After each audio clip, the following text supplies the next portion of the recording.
কি গো বন্ধুরা, এত তাড়াতাড়ি আমাকে ভুলে গেলে হবে না? চলো আজকে তোমাদের সঙ্গে একটা ডেইলি ব্লগ শেয়ার করি। আজকে কোনো কাজের ভিডিও হবে না, আজকে হবে খেলা, হবে খেলা। আজকে যেহেতু সেলিম মামু আমাদের বাড়িতে ভিডিও করতে এসেছিল, তো সেলিম মামু এখানে খাচ্ছিল, তো আমি একটা প্রশ্ন জিজ্ঞেস করেছিলাম পৃথিবীর সব থেকে মূল্যবান জিনিস কি। তো সেলিম মামু উত্তর দিয়েছে তার বাবা মা। একদম ঠিক কথা বলেছে, বাবা মার উপরে আর কোনো জিনিস নেই, আর বাবা মার ভালোবাসা টাকা দিয়ে কেনা যায় না। শুটিং এর মাঝে আমরা মজা করি, আর কি করি, অনেক কিছু করি, আর সেই সব ছোট ছোট মুহূর্ত গুলো তোমাদের সাথে শেয়ার করি। একটা সময় ছিল মানুষ আমাকে কিছু বললে আমি চুপচাপ সহ্য করতাম, কিন্তু এখন থেকে ভাবছি না, এবার থেকে এক কান দিয়ে শুনে আর এক কান দিয়ে বের করবো না, এবার থেকে দুই কান দিয়ে শুনে মুখ দিয়ে বাইর করবো। একটু বাতাস হয়েছে আর অমনি কারেন্টটা যেয়ে বসে আছে, ধুর ভাল লাগে না, যখন তখন কারেন্ট চলে যায়। কোনো সমস্যা নাই, ওদের তো ইনভার্টার আছে। গরমের যে শুটিং করা কি ভাই চাপের কাজ। তারপর আমি চলে এসেছিলাম নিচে, আর এই নিচে সাপটাকে দেখতে পেলাম। এই মালটা প্রায় 1 ঘন্টা ধরে খেলা দেখাচ্ছে, এই দিক যাবো না এই দিক যাবো। তো আমি ওকে ক্যাপচার করে নিলাম, তবু ভালো করে দেখাতে পারলাম না, তাই আমি একটু আমাকেই দেখিয়ে দিলাম। সাপের সাথে গল্প করা ভালো, তো মানুষের সাথে গল্প করা ভালো না। সাপ তো তাই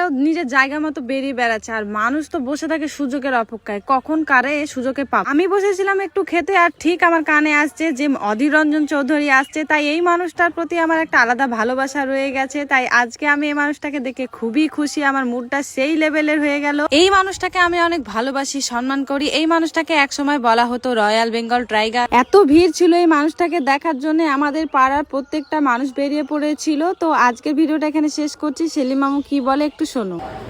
এটা আমার খালা, একটু সাপোর্ট করবেন সবাই মিলে। টাটা।